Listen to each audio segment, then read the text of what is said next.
যখন একজন মানুষ ক্যান্সার আক্রান্ত হয়, বিশেষ করে স্টমাক ক্যান্সার, তার একটা প্রবণতা থাকে যে বিদেশ চলে যেয়ে বিদেশে ক্যান্সারের চিকিৎসা নেওয়া। এটা কিন্তু একটা আমাদের দেশের একটা কমন একটা টার্ম যে ক্যান্সার নিশ্চয়ই বিদেশে গিয়ে চিকিৎসা হলে ভালো হবে। আপনি এই বিষয়টা কিছু বলতেন আমাদেরকে?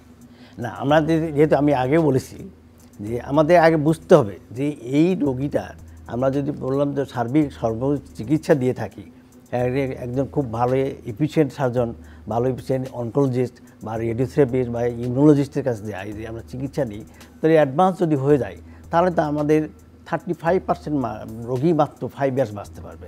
তারা বেশি রোগীকে আমরা বাঁচাতে পারবো না। আল্লাহ এই সিস্টেমটা করে দিয়েছে এভাবেই, ডিজিজ এর প্রগ্রেশন হওয়ার জন্য, ডিজিজের আপনার ইনফিল্ট্রেটিভ কারণে।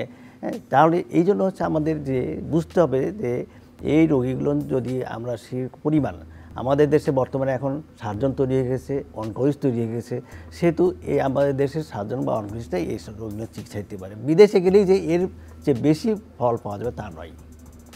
আমাদের বুঝতে হবে রেজাল্টটা কী হবে, এবং অ্যাকচুয়ালি অ্যাসেসমেন্ট যেটা আমাদের দরকার, রোগীকে বা রোগীর রোগ বুঝতে হবে যেটা কোন স্টেজে রোগী আছে। না, আসলে আমি যে জিনিস জানতে চাচ্ছি যে ধরেন বিদেশ যাওয়ার যে প্রবণতা, এটা থেকে আমাদের বেরিয়ে আসতে হবে। তার পিছনে যে কারণটা আমি মনে করি আসলে গ্লোবালাইজেশনের যুগ এখন।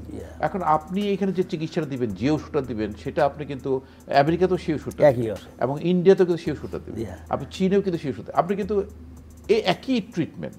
এবং এখন কিন্তু ইভেন আপনি এমনও করতে পারেন যে এই যুগে যে ঠিক আছে আমার ডাক্তার এটা দিয়েছে, আমি আরেকটা জায়গায় ইভালুয়েট করি, আপনি অনলাইনে আপনি ইভালুয়েট করতে পারেন, সেখানে দেখবেন যে একই চিত্র আসে।